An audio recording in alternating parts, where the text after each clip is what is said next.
The glass champagne flute slipped from my fingers as my mother's words registered. It shattered against the hardwood floor, crystalline shards exploding outward like my disbelief.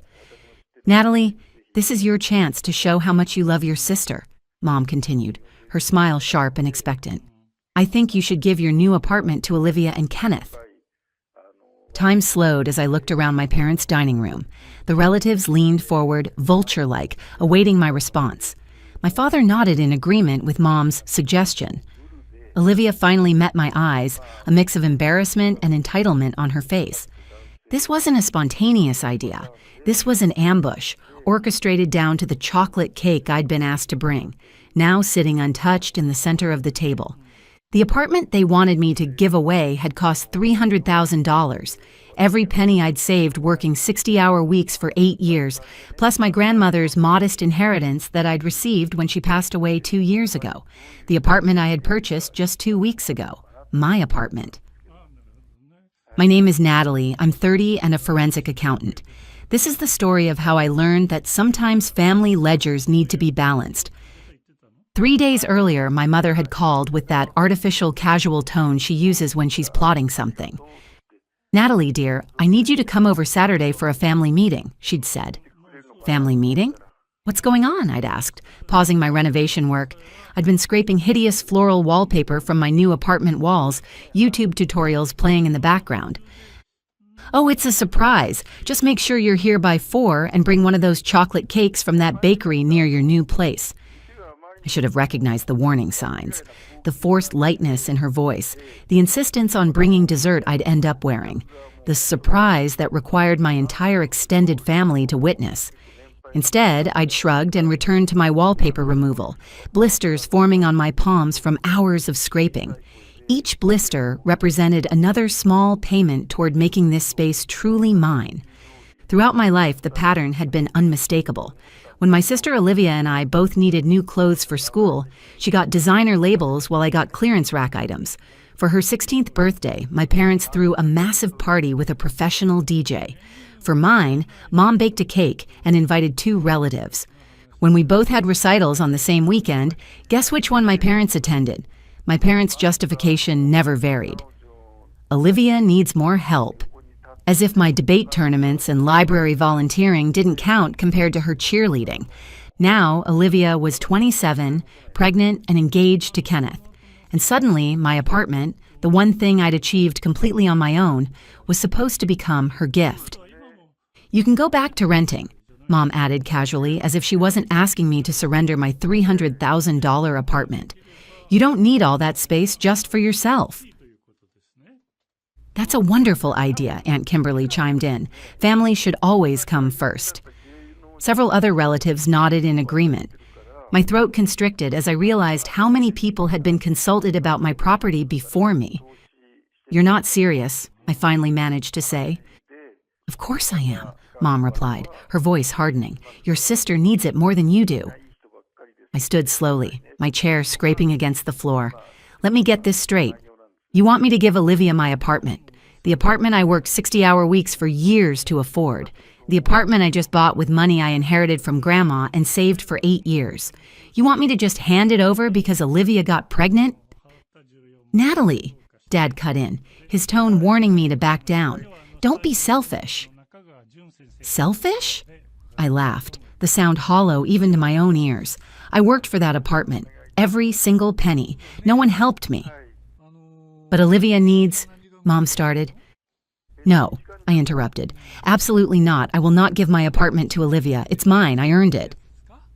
Olivia burst into tears, her hand dramatically pressed against her still flat stomach. Kenneth glared at me as if I'd kicked a puppy. "How can you be so heartless?" Mom demanded, her face flushing with anger. "Your own sister. How can you ask me to give away everything I've worked for?" I countered. "Why doesn't Olivia work and save like I did?" The relatives began whispering among themselves. I heard phrases like, "so materialistic," and "always was the difficult one." "You've always been like this," Mom spat, "always thinking only of yourself." "I'm not giving her my apartment," I repeated firmly. "End of discussion." What happened next plays in my mind in slow motion whenever I doubt my decision. Mom grabbed the chocolate cake I'd brought, the one sitting untouched in the center of the table, and hurled it at me with surprising force. It hit me square in the face, cream and chocolate splattering across my cheeks and dripping down my neck onto my blouse. The room fell silent. I slowly wiped the frosting from my eyes, letting globs of cake fall to the floor. Dad and Olivia didn't look shocked. They looked pleased, as if I'd finally gotten what I deserved. Without a word, I grabbed my purse and keys and walked out, cake still smeared across my clothes and hair. Behind me, I could hear the shouts beginning. "Selfish bitch!" That was Mom's voice. "We should disown you!" Dad called after me. "How could you do this to me?" Olivia wailed. I got into my car, hands shaking so badly I could barely turn the key. Somehow I managed to drive home, chocolate frosting drying on my skin. My phone started buzzing almost immediately. Text messages and calls flooded in. "You're being ridiculous. Just give her the apartment." "I can't believe how selfish you're being right now, after everything we've done for you. Your pregnant sister needs a home." I turned off my phone and tossed it aside. What had they ever done for me? As I sat on my secondhand couch, trying to process what had happened, an important memory surfaced. The house we'd just been sitting in, my grandmother's house, she had left to Olivia and me equally in her will when she passed away 2 years ago. We'd let our parents live there out of kindness, never asking for anything in return.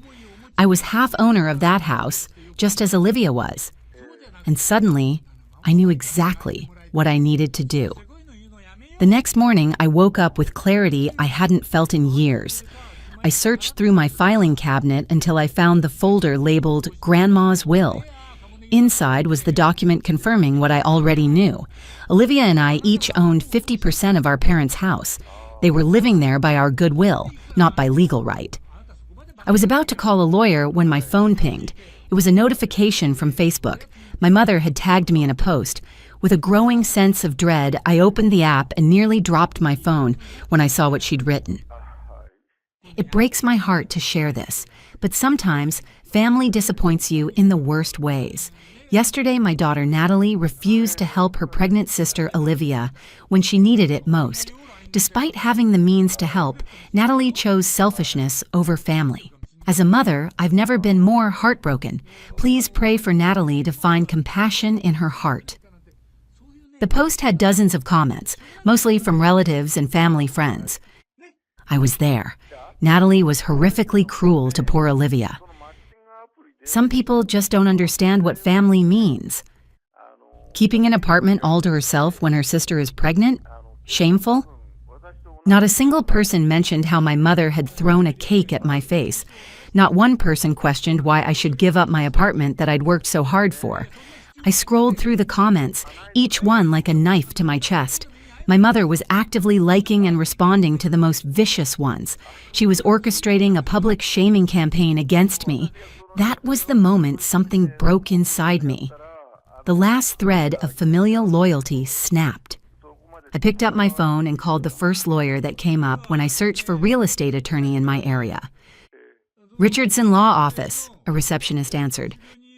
"I need to speak with a lawyer about property rights," I said, my voice surprisingly steady. 2 hours later, I was sitting across from Justin Richardson, a sharp-eyed man in his 50s who listened carefully as I explained my situation. "Let me get this straight," he said when I finished. "You and your sister inherited a house from your grandmother. You've allowed your parents to live there rent-free. Now, after they demanded you give your apartment to your sister and publicly humiliated you when you refused, you want to know your options regarding the house." "Yes," I confirmed. "I don't want to be vindictive, but they've shown me no respect or consideration. I need to know what my rights are." Justin reviewed the will and nodded. "It's clear-cut. You and your sister each own 50% of the property. You can, at any time, request that the house be sold and the proceeds split between you and your sister." "What's the process?" I asked. I'll draft a formal notice stating your intention to sell your half of the property. Your sister can either buy you out at fair market value, or the entire house will need to be sold and the proceeds divided. Your parents legally have no say in the matter. I took a deep breath. Do it. For the next few days, I focused on my apartment renovations. I'd finished painting the living room and moved on to ripping out the old carpet. Physical labor helped keep my mind off the mess with my family. I blocked their numbers temporarily. I needed space to think clearly without their constant harassment. 5 days after my meeting with Justin, my doorbell rang. I looked through the peephole to see my parents, Olivia and Kenneth, standing in the hallway. I didn't open the door. "Natalie, we know you're in there," my mother shouted. "Open this door right now." "We need to talk about this ridiculous letter," my father added, his voice booming. I remained silent, pressing record on my phone's voice memo app. "You ungrateful bastard," my mother screamed. "After everything we've done for you." "You're trying to make your pregnant sister homeless," Olivia cried. "This is low, even for you," Kenneth added. I recorded every word, every threat, every insult they hurled at my door for nearly 15 minutes before they finally gave up and left. The next day, I sent the recording to Justin, who called me immediately. "This is harassment," he said firmly. "We can file for a restraining order if necessary, but more importantly, their behavior only strengthens our position. They've clearly demonstrated hostility toward you." A week later, Justin called with news. "Your parents' lawyer reached out. They want to mediate." The mediation was set for the following Monday at Justin's office. I arrived early, dressed in my most professional outfit, a navy blue pantsuit I usually reserved for big client meetings. Justin greeted me with a confident smile. "Remember, you have every legal right to do this. Don't let them make you feel guilty." My parents, Olivia and Kenneth, arrived with their lawyer. My mother glared at me with naked contempt. "Traitor," she hissed as she passed me. The lawyer spoke first, laying out the facts of the case. My parents' lawyer argued that selling the house would cause undue hardship to my family, Justin countered by presenting the recorded harassment and social media posts as evidence of their treatment of me. After nearly 2 hours of back and forth, the lawyers conferred privately before returning with a proposed settlement. The house would be sold and the proceeds divided equally between Olivia and me, as per our grandmother's will. My mother burst into tears when she heard this. "Please, Natalie," she sobbed, suddenly switching tactics. "We're your family. How can you do this to us? I'm sorry about the cake. I lost my temper." I looked at her tear-streaked face, remembering all the times I'd forgiven her treatment of me, all the times I'd accepted being second best to Olivia. I thought about the public humiliation she'd orchestrated, the harassment at my door, the demands that I give up everything I'd worked for. "The house will be sold," I said quietly. "That's final." Justin nodded and began drafting the settlement agreement. As we waited, I could feel my family's hatred radiating toward me. I didn't care anymore. For the first time in my life, I was standing up for myself. 2 months passed in a blur of legal paperwork and real estate viewings. The house sold faster than expected. The market was hot and the property was in a desirable neighborhood. After closing costs and fees, Olivia and I each received just over $175,000. I never spoke directly to my family during this time. All communication went through our lawyers. I learned from Justin that my parents were furious, but ultimately powerless to stop the sale. They'd been living in a property they didn't own for years, contributing nothing toward its upkeep beyond basic maintenance. "What are they going to do now?" I asked Justin during our final meeting. "Your sister has decided to use her share as a down payment on a new house," he explained. "Your parents will be moving in with her and Kenneth. They've secured a mortgage for the remainder, about $350,000 based on Kenneth's income and your sister's part-time work." I nodded, feeling a strange mix of emotions. Part of me felt guilty. I'd effectively forced my parents from their home. But another part, the part that remembered the cake in my face and the public shaming, felt vindicated. "What about you?" Justin asked. "Any plans for your share?" Investment portfolio, I replied. I've been working with a financial advisor to set up a diversified mix of stocks, bonds, and real estate investment trusts. Smart move, he said approvingly. Well, unless there's anything else, I think our business is concluded. I shook his hand. Thank you for everything. As I walked out of his office, I felt lighter somehow, as if I'd set down a heavy load I'd been carrying for years, the weight of always being the responsible one, the one who gave in, the one who sacrificed. Back at my apartment, I surveyed what I'd accomplished. The renovation was nearly complete. I'd replaced the carpet with hardwood floors, painted every room, updated the kitchen with new appliances, and installed modern light fixtures throughout. It looked nothing like the place I'd bought 3 months ago. It was truly mine now, in every sense. My phone rang, a friend from work. Hey, Sarah, I answered. Natalie, how are you doing? She sounded concerned. We'd talked briefly about the family drama when I'd shown up to work with red eyes after the cake incident. I'm okay, actually. I realized as I said it that it was true. The house sale is final. The money's in my account. And your family? I sighed. That part's still a mess. I haven't spoken to any of them. I hear things through mutual friends like Jessica, who's still close with Olivia. What kind of things? Olivia's wedding was last month. Small ceremony, just close family. I paused. I wasn't invited, obviously. I'm sorry, Natalie. Don't be. I wouldn't have gone anyway. I meant it. She's due to give birth next week, apparently a boy. And you're really okay with all of this? Not seeing your nephew? I thought about it for a moment. He'll grow up thinking I'm the villain in some family drama. They'll tell him his awful Aunt Natalie wouldn't give them her apartment and made them sell their house. They won't mention how they treated me my entire life. Sarah was quiet for a moment. Families are complicated. That's putting it mildly, I laughed without humor. The thing is, Sarah, I don't think they ever really saw me as family. I was just useful, someone to sacrifice when needed. Do you think you'll ever reconcile? Not unless they acknowledge what they did and genuinely apologize. I knew it would never happen. My parents had spent their entire lives favoring Olivia. They wouldn't suddenly develop self-awareness in their 60s. After hanging up, I poured myself a glass of wine and walked out onto my small balcony. The sun was setting, painting the sky in shades of orange and pink. 6 months ago, if someone had told me I'd be estranged from my entire family, I might have been devastated. But now, I felt strangely at peace. My phone pinged with a text from Jessica, the mutual friend who kept me updated. Olivia had the baby, 7 pounds 6 ounces. Everyone's doing fine. I stared at the message, waiting for some emotional response, sadness, anger, regret. But all I felt was a distant acknowledgement, like hearing news about an acquaintance rather than my own sister. I knew they were all living together now. Olivia, Kenneth, the baby, and my parents, in the house they'd bought with Olivia's share of the money and a 30-year mortgage they'd be paying well into their retirement years. But I couldn't find it in me to feel sorry for them. They'd shown me clearly where I stood in their eyes, not as a daughter or sister or aunt, but as a resource to be exploited. My apartment was quiet as I moved back inside. Some might call it lonely, but I called it peaceful. The walls I'd painted myself, the floors I'd installed with my own hands, every inch of this place represented my independence, my refusal to be used.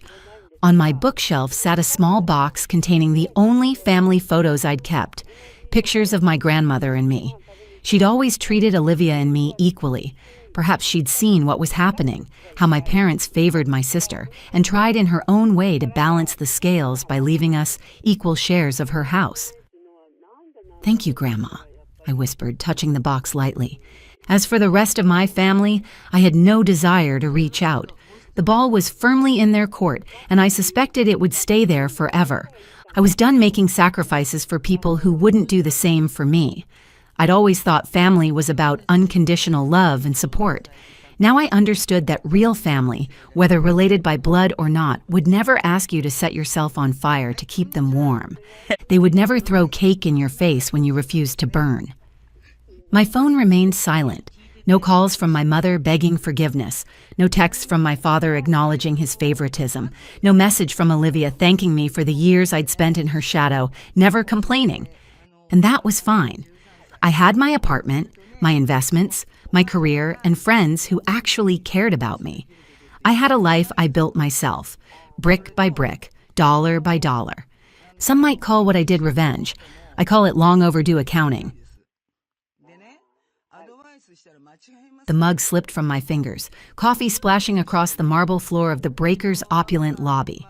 The front desk clerk's voice echoed in my ears as I stared at the growing brown stain. "Miss Walker, I apologize, but I cannot find your reservation. I see bookings for your family members, but nothing under your name." Behind me, the sharp click of designer heels approached. My sister Catherine's voice carried deliberately through the grand space, each word calculated to draw attention from nearby guests. "Oh, Helen finally made it." Her voice dripped with sarcasm as she adjusted her Hermes Birkin bag. "How strange that there's no reservation for you." She stepped closer, her victorious smile widening as other guests began to stare. "Actually," she continued, "I only made reservations for our real family. A room for me, my husband and daughter, and one for Mom and Dad." Through the lobby's ornate mirrors, I could see our parents deliberately turning their backs, pretending not to witness my humiliation. The $3,200 theory dress I'd carefully selected for our Thanksgiving dinner suddenly felt like a costume I had no right to wear. "My name is Helen Walker. I'm 33 and a pharmaceutical research director. This is the story of how I made my family finally see the consequences of their actions. For years, I'd been the family outlier, the one who built her life through scholarships, careful investments, and 80-hour work weeks. My sister crafted Instagram perfection funded entirely by our grandfather's money. $30,000 monthly allowances had created Catherine's designer wardrobe, her daughter Amy's private school education, and the facade of success she desperately maintained online.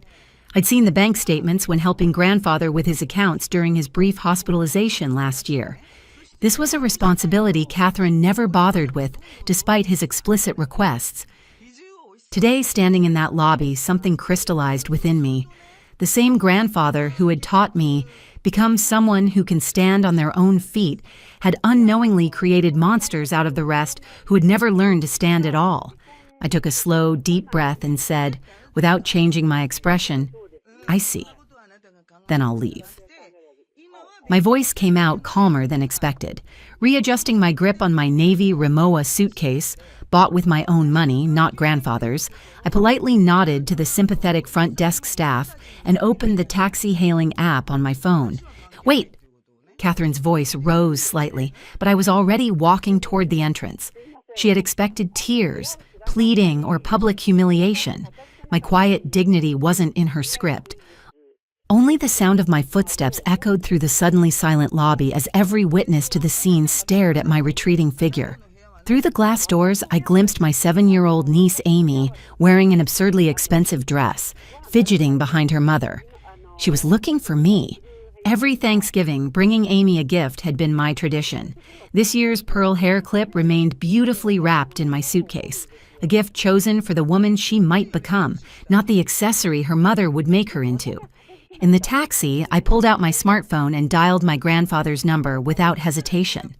After our monthly financial review meetings began last year, we developed a much closer relationship than I had with my parents, who had always favored Catherine. "Helen, what's wrong?" His voice carried its usual composure, but the question revealed he sensed something amiss. Our scheduled calls never fell on holidays, and he knew I'd be with the family at the Breakers. "I have something to report," I began, my voice factual and emotionless. I laid out exactly what had happened. The missing reservation for me alone. Catherine's triumphant declaration about the real family. Our parents' complicity through their silence. I didn't add pleas for sympathy or justice. I simply stated facts, as I'd learned to do in my pharmaceutical research. The data should speak for itself.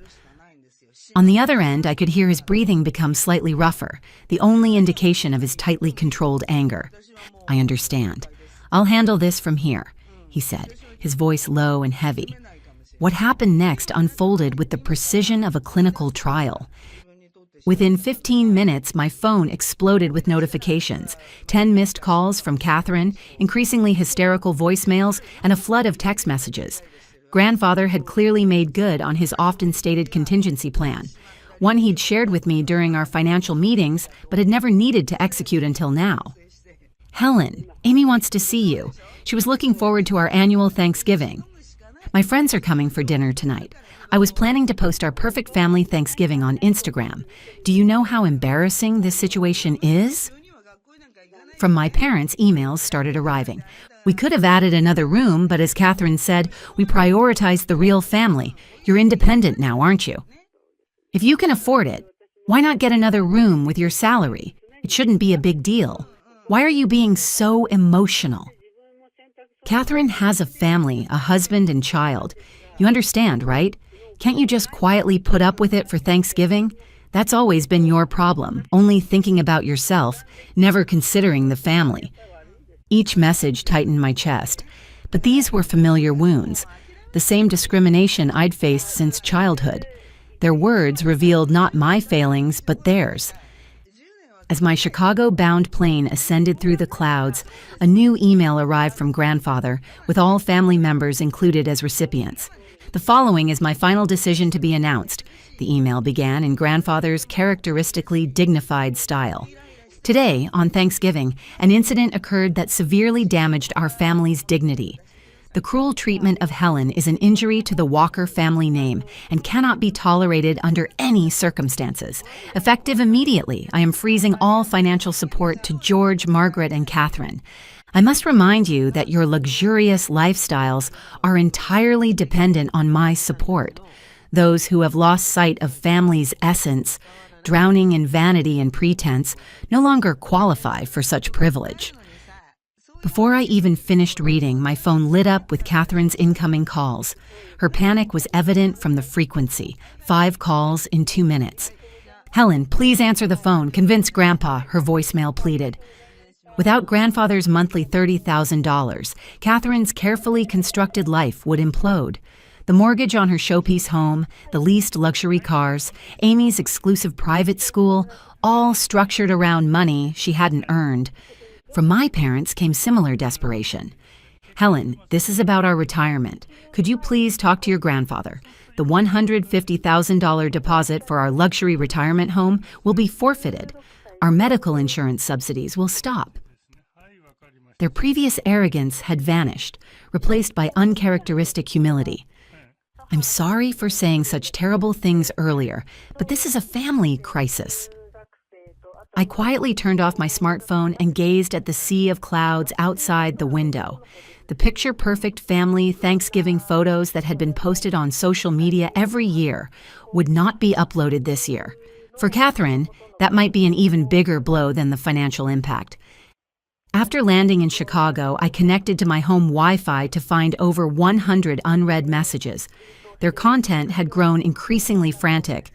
"What am I supposed to do? I won't be able to pay the loans. What about Amy's school fees? We might not be able to get the retirement home deposit back.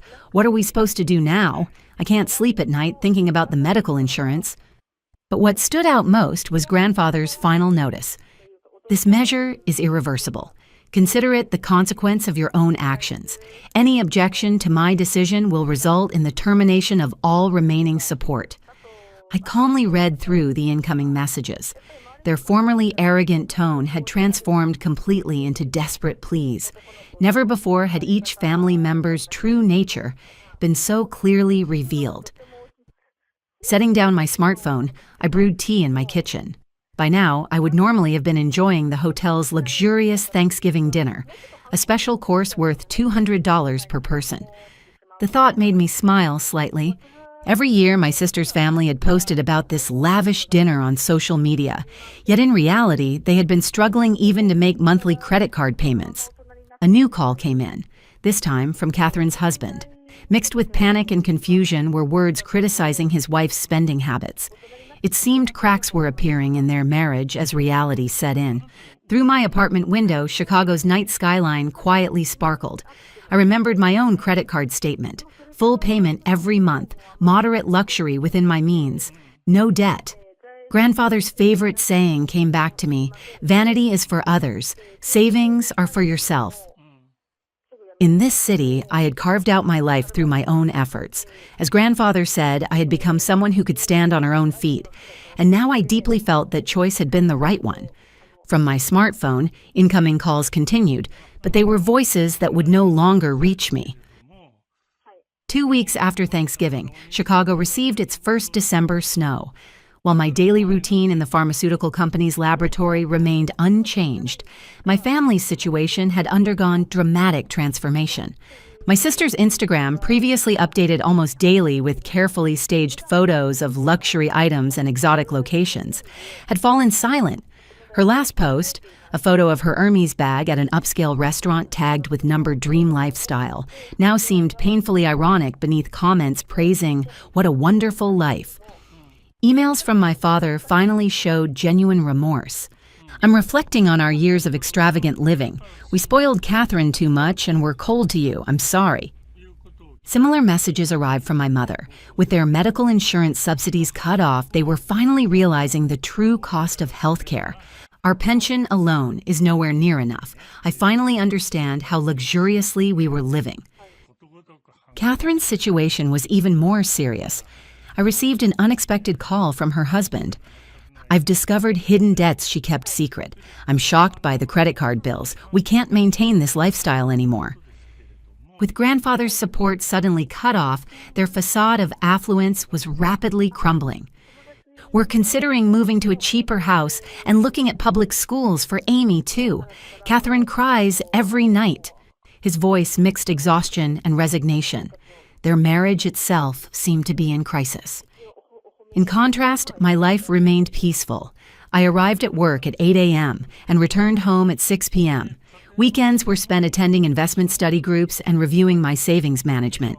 Just yesterday, I was promoted to team leader for a new research project.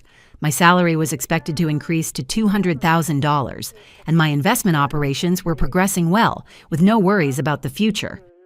Vanity brings momentary satisfaction. Savings bring lifelong peace of mind. The weight of grandfather's words was now being felt deeply by the entire family. While my parents worried about retirement security and my sister struggled with debt repayment, I was simply continuing my ordinary life. Over these weeks, the frequency of desperate emails and calls significantly decreased from daily during the first week to once or twice weekly. Their content, too, was gradually shifting toward resignation. Amy will be transferring to public school. She'll take the school bus. I never imagined. My sister's latest email showed signs of accepting reality. The dream private school life she had shared on social media would never be posted again. Our parents were also considering moving from their luxury Florida community to an affordable condominium, struggling with medical bill payments. Their dream of a luxurious retirement had crumbled easily. "We've been living with wrong values for years," read my father's latest email. However, whether this realization would become a catalyst for restoring true family bonds remained uncertain. Last week, I received a concise email from grandfather. "Awakening to the truth of life sometimes brings pain, but it's necessary pain. Your decision gave them an important lesson." I didn't reply. I just quietly saved the email. 3 months after that Thanksgiving, early signs of spring began appearing in Chicago. My life hadn't changed, or rather, it had become even more fulfilling. The new project at the pharmaceutical company was progressing smoothly, and last week I received notice of promotion. My achievements as research director were recognized, and my investment trust operations continued to grow steadily. From my office window, I could see Lake Michigan's vast surface, its waves sparkling in the spring sunlight, conveying a quiet hope. New research data piled on my desk. Time immersed in work remained my most precious time. A birthday present arrived from grandfather the other day, a simple pearl necklace. The attached card bore a single line in his familiar, elegant handwriting: "True brilliance dwells in those who stand on their own feet." I'd started maintaining minimal contact with my parents. They'd moved from their luxury Florida community to an affordable condominium and seemed to be gradually adapting to reality. Luxury brings momentary joy, but there's genuine security in a grounded lifestyle. My mother's email contained words of genuine understanding for the first time. My sister's family had moved to an ordinary suburban neighborhood. Amy had started attending public school and was getting used to riding the school bus. Catherine's social media remained inactive. How empty it all seems now, posting just to keep up appearances. Such words appeared in a rare email from my sister, days spent struggling with credit card payments. Their marriage was still strained, but at least they were no longer turning away from reality. In my desk drawer, the pearl hair clip I had prepared as Amy's present remained beautifully wrapped. Someday, when she realizes true value, when she understands the importance of standing on her own feet rather than counting social media likes, perhaps that will be the right time to give her this clip.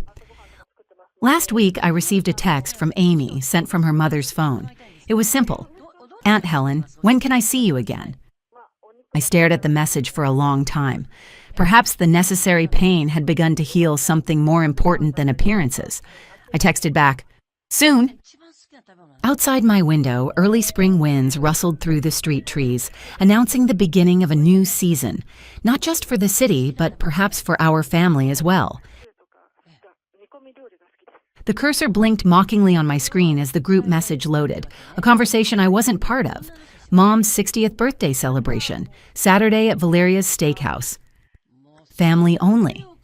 The caption read beneath a photo of gold balloons and my mother's smiling face. I scrolled through 38 comments, cousins, church friends, neighbors, all gushing about the sisters being together again, someone bringing lemon cake, the perfect venue. No mention of me. Not even a quiet, "wish you were here." No one asking where the firstborn daughter was. My fingers hovered over the keyboard, a familiar heaviness settling in my chest. The office around me continued its Friday afternoon rhythm. Colleagues laughing, phones ringing, life moving forward. But I remained frozen, staring at evidence of my systematic erasure from my own family. My name is Rachel. I'm 33 and the co-founder of Pathway Systems. This is the story of how I rebuilt my place at a table I was never invited to. I'd left Georgia 12 years ago with nothing but a laptop with a cracked hinge and 2 suitcases. Seattle became my refuge, my proving ground. While my younger sister Olivia stayed home, married a local boy named Tyler, had 2 children, and built the life my parents understood. I built something they couldn't comprehend. Pathway Systems revolutionized logistics technology. Our predictive routing systems saved companies millions in fuel and time. I became someone who mattered in boardrooms and tech conferences, someone respected, someone necessary. But back home, I remained Brian's daughter, who does something with computers. They remembered me when it was convenient, when Olivia's car payments lapsed after her divorce and she nearly lost everything. I wired $8,000 the same night my mother called, quietly sharing Olivia's situation. No one thanked me, not officially, not in words. Not even Olivia. A month later, she posted a picture on Facebook with the caption, "Starting fresh 1 mile at a time. God is good." No tag, no text, but there was the car. Same license plate paid off. Though we rarely interacted online, I still followed her account from a distance, the last tenuous connection to the life I'd left behind. That was the moment I knew something had shifted, not in me, in them. I hadn't been disowned, not exactly, just deleted quietly piece by piece, and the first hand to press delete had been the one I'd helped the most. Monday morning arrived like most do, early, quiet, too much coffee. At Pathway, we start the week with stand-ups at 6:45 a.m. No fluff, just clarity. We operate lean, even now, especially now. After the meeting, Diane from HR caught me near the elevator. "Your noon onboarding session has 5 new hires. One of them is from Georgia, actually, Matthew Wallace." I paused. The name was familiar, but only faintly, like hearing a song you used to hum as a child but haven't thought of in decades. Then it clicked. Matthew, Olivia's boyfriend, the one who showed up in her holiday photos last year wearing flannel and a quiet smile, the one the family called solid, sweet, safe. Safe men are favored where I come from. Diane handed me the packet. He's junior data analytics, background in civil engineering, pivoted to systems modeling last year. I walked into the onboarding room 15 minutes later. 5 fresh faces, fresh haircuts, nervous postures. One of them flinched, ever so slightly, when I said, "Good morning, I'm Rachel Bennett, co-founder and COO. Welcome to Pathway Systems." Matthew. His jaw tensed. His pen hovered in the air. He didn't say a word for the next 30 minutes. After the session, as the others filed out to meet with HR, he lingered. "Miss Bennett, Rachel," he said. "Rachel's fine, unless you plan on making the onboarding difficult," I said, almost smiling. He laughed, nervous, hands in pockets. I didn't realize it was you. Olivia never mentioned you ran the company." "She doesn't mention me much at all." He nodded slowly. "I guess I didn't connect the dots." I waited. "Is it weird that I'm here?" he asked. "Working for you, I mean." "Only if you make it weird." That seemed to lift a weight off his shoulders. "Okay, cool. I really wanted this job. You all are doing amazing work." "Then focus on that," I said, period. "And you'll be fine." He smiled, genuine this time, not performative. As he walked out, I felt something shift, not in him, in me. Someone from their world had stepped into mine and for the first time, didn't look away. Thursday evening, I found myself staring at my closet, running my fingers over the navy suit that I saved for investor meetings and board presentations. The kind of suit that announced presence without demanding it. I pressed it myself, smoothing each crease with methodical precision. I booked the flight that night, not out of spite, not to make a scene. I just needed them to see me, not a resume, not a headline, me, not who they remembered, who I actually became. They didn't ask me to come, but I wasn't going to let absence tell the story this time. Georgia smelled the same as it always had, like fresh lawn clippings, old pine, and air heavy with memory. I checked into a modest hotel just past the town limits. No frills, no chatter, just a clean bed, a working lamp, and silence I didn't have to earn. I answered a few messages, steamed my suit, and placed the envelope on the nightstand. White paper, no markings, just weight. Inside were 2 first-class tickets to Alaska. My mother once said she wanted to see the northern lights before her knees gave out. She'd said it in passing, 30 years ago, over a cracked mug and store-brand tea. I remembered. I always remembered. Valeria's Steakhouse hadn't changed since my high school graduation dinner. Same burgundy awning, same host with the pocket square, same piano cover looping in the background. I arrived a little after 7. The hostess blinked when I gave my name, looked down the list, hesitated, then gestured gently. "Back room to the left, private party." The laughter reached me first, silverware tapping, glasses clinking, the uneven rhythm of people who hadn't thought about who might be missing. Then I stepped in. My mother was at the center of a long table, radiant in royal blue, framed by cousins, neighbors, old friends. Her smile looked earned. Next to her sat my father, arms crossed like a man posing for a portrait. Olivia sat to her left, her boys fidgeting, cheeks flushed with sugar. And at the far end, near the window, Matthew, silent, watching. The room didn't stop all at once. It paused in pieces. One cousin glanced up. An uncle froze mid-bite. The murmur dimmed until there was nothing but ambient tension. Then came the voice I expected, louder than necessary and exactly in character. "Well," my father said with a half smirk, "look who decided to join us." I didn't answer, didn't even look his way. Instead, I walked to my mother, steady, unhurried. I leaned down, placed the envelope gently on the table in front of her. "Happy birthday, Mom," I said. "I hope it's as beautiful as you are." She looked confused at first, as if my presence had come without warning or precedent. Her hands hovered before picking up the envelope, cautious, like it might dissolve. When she opened it, her fingers trembled, her breath caught. The silence grew denser. She looked up at me, eyes wide, mouth forming a question she didn't voice. Just one word made it out. "Alaska." I nodded.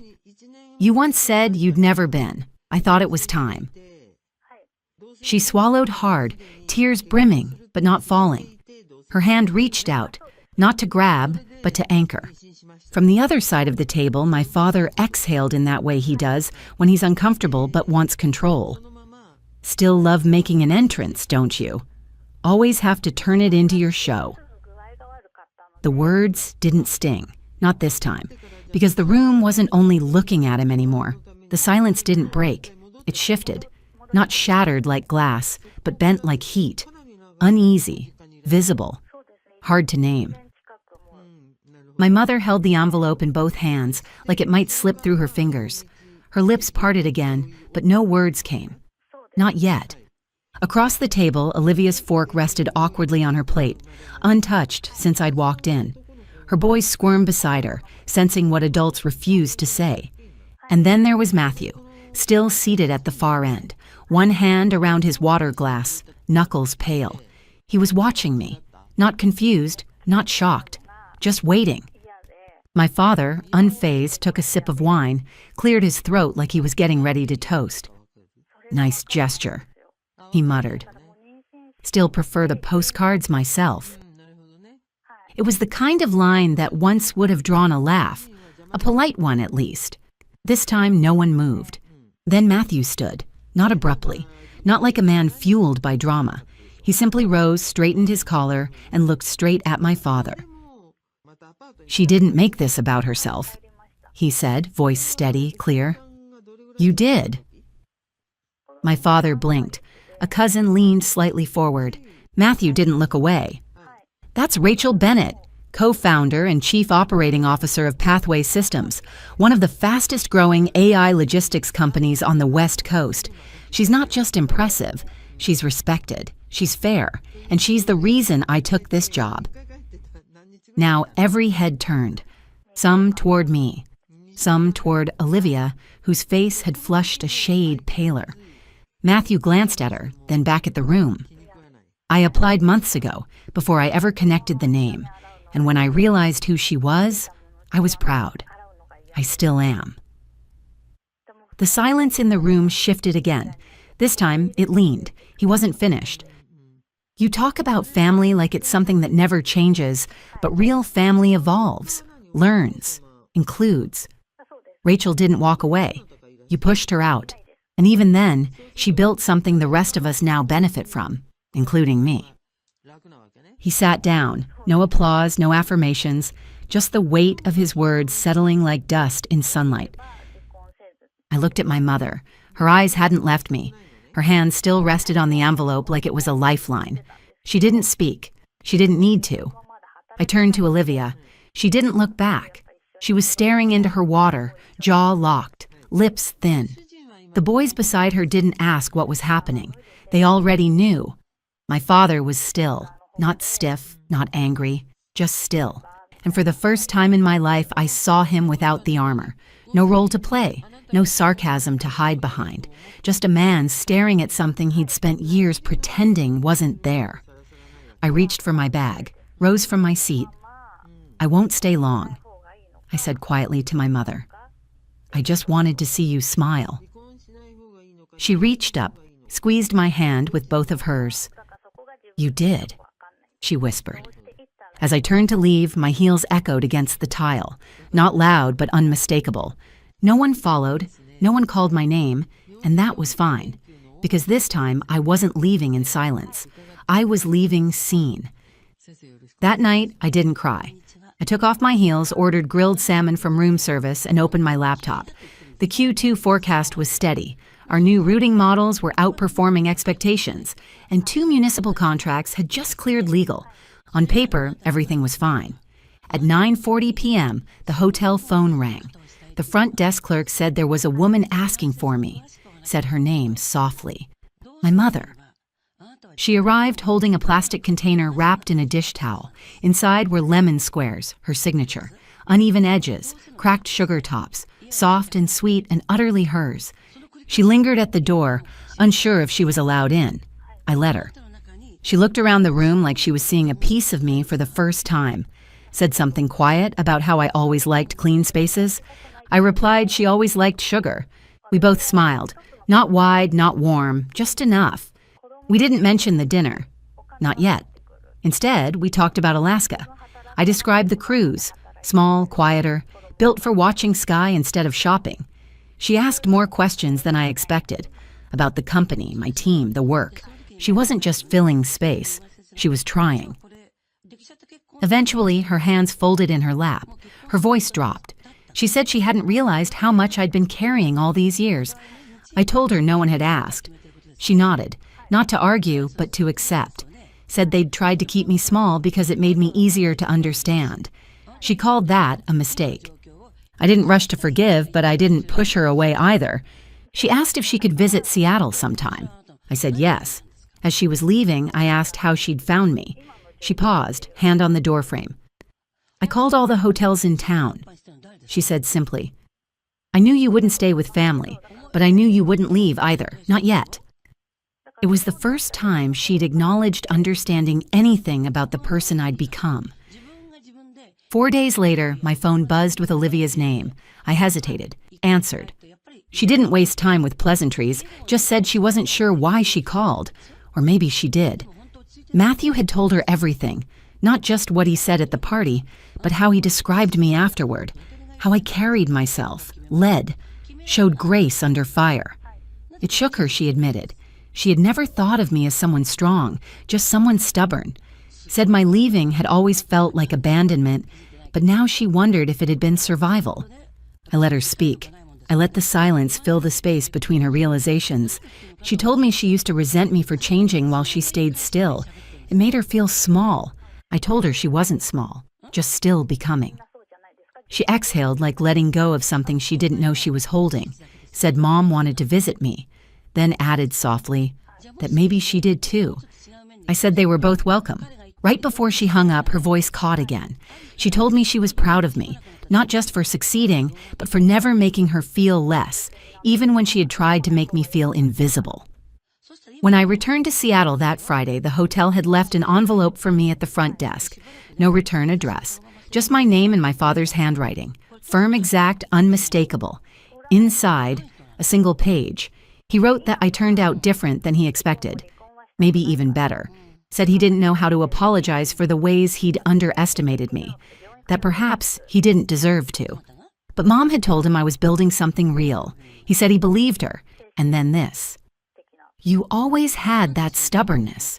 I mistook it for rebellion. Turns out it was vision. No signature, no warmth, but no denial.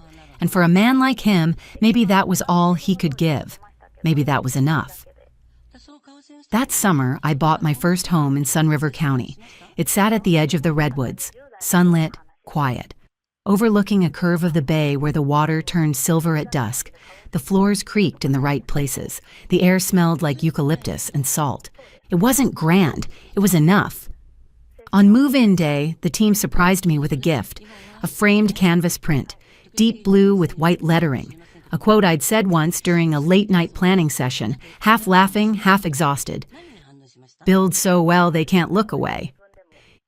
It hung above my desk now. Just beneath it, in a smaller frame, was a yellow Post-it note, slightly curled at the edges, ink smudged at the corner. On it, written in Matthew's careful handwriting, were 4 words. She's my boss. I never asked who saved it. I just knew it mattered. Not because it proved anything, but because it came from someone who had once been on the other side of the story and chose to speak up. The real story wasn't that I showed up. It's that I stayed steady long enough for the silence to collapse on its own. I didn't need to shout, didn't need to reclaim a seat at the table. I built a better one, then left the door unlocked. 5 years later, when my mother turned 65, we celebrated on my patio under string lights and soft jazz. Olivia brought the cake. Matthew ran the slideshow. My father sat in the corner, quiet but present, watching. As the evening faded into dusk, he approached me, hands in his pockets, eyes soft with something between memory and apology. He didn't say much, just handed me an old photo. Me at age 10, building a company out of shoeboxes and tape. Smart moves, inked in red marker on the back. He'd written, "Turns out you always knew." I glanced at the photo, surprised he'd kept it all these years in the attic boxes my mother had mentioned shipping to Seattle last month. A small piece of evidence he hadn't completely erased me after all. We stood there a while. Not as enemies, not quite as family, just as people finally seeing each other. I didn't come back to be forgiven.